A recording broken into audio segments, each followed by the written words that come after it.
We're going to have a look now at how the Republic functioned in the early days of Augustus's rule, before it was an empire as we would recognize it.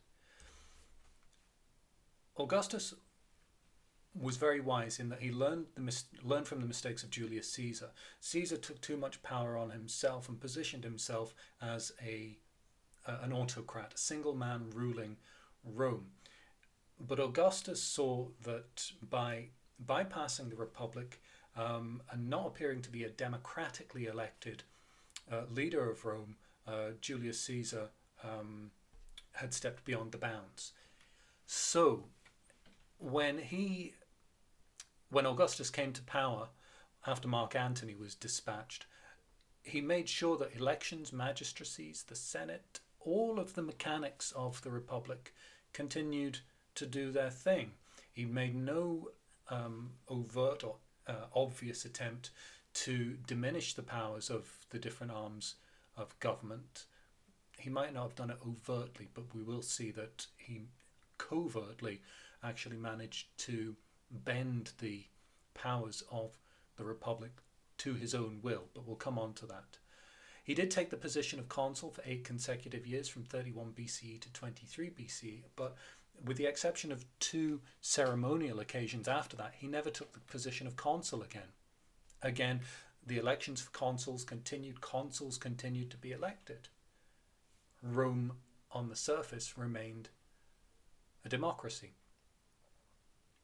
After he'd been consul, he chose a title for himself, princeps, first citizen, again using the language of the Republic to mask what was the truth of his power.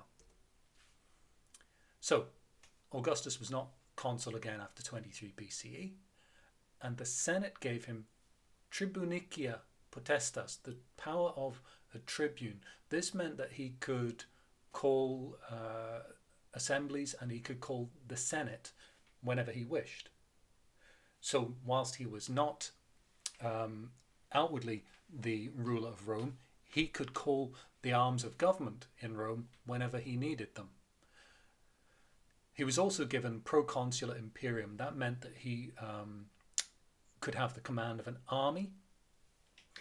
And remember that the empire, the Roman Empire in the Republic, the Roman Republic in fact, the provinces were divided between imperial and senatorial provinces, and the provinces with the largest armed forces were the imperial provinces, Augustus's.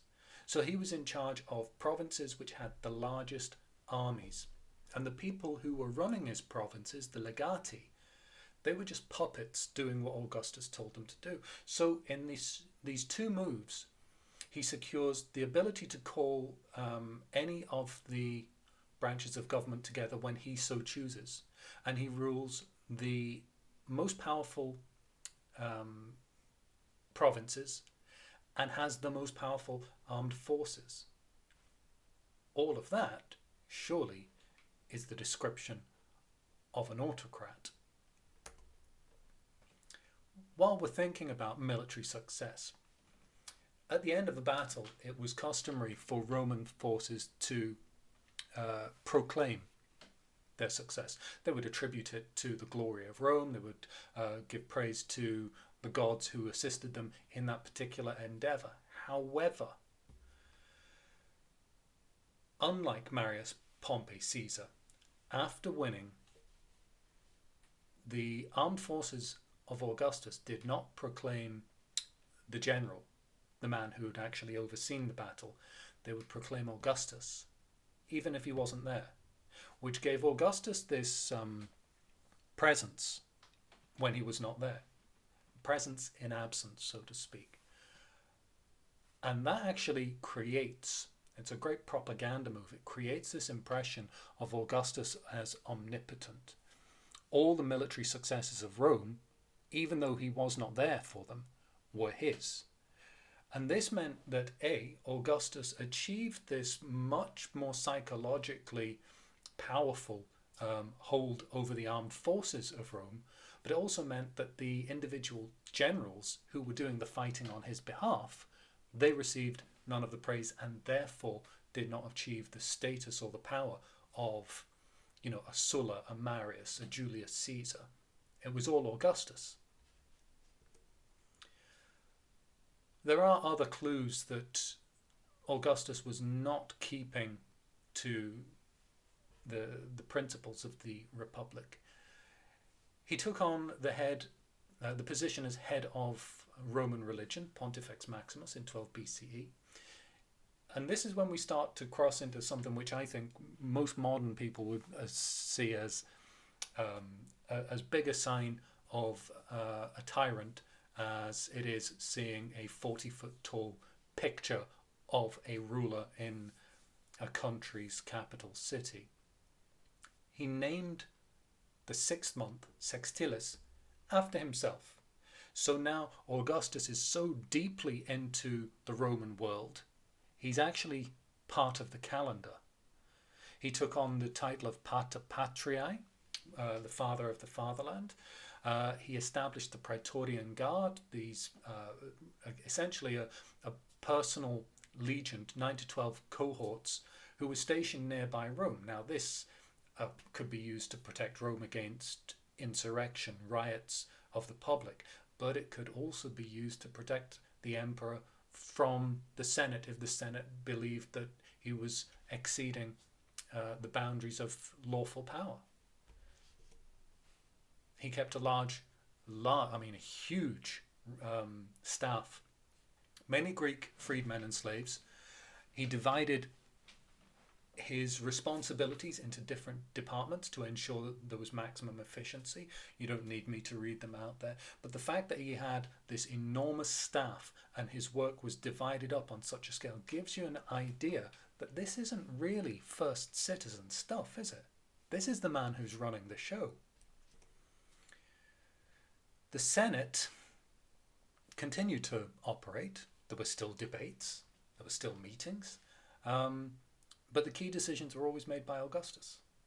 So he could either make the decision in person when he was in the Senate, or he could use the same strategies and tactics as many other Roman senators had used: intimidation, force, coercion, bribery, and so on.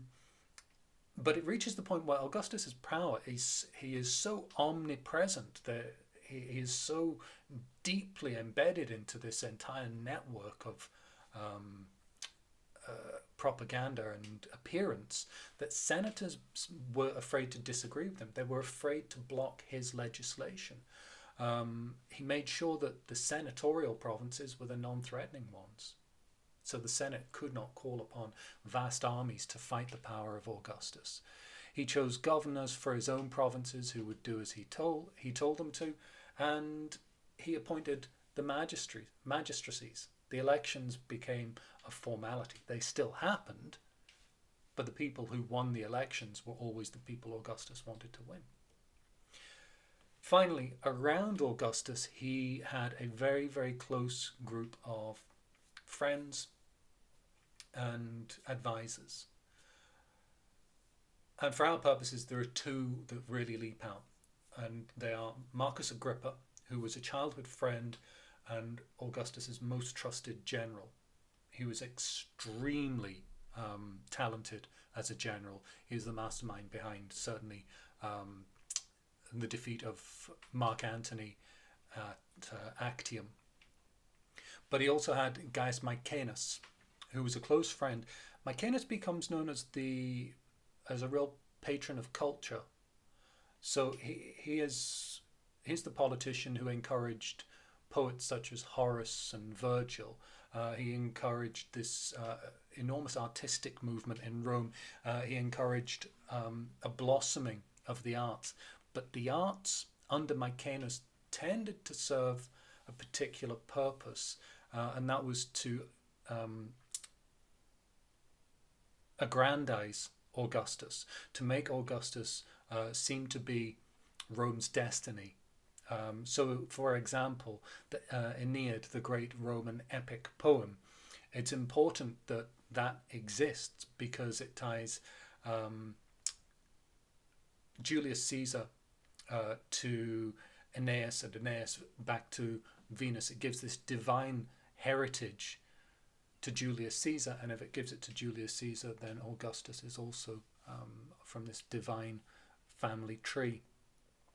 All of which combined, you can kind of start to get an idea of how Augustus was this enormous personality that loomed over all of Rome, over its politics, over its arts, over its military, over every aspect of Roman life. But on the surface, he was just the first citizen. He wasn't an emperor. He didn't take that title. He's not a tyrant. He's not a dictator.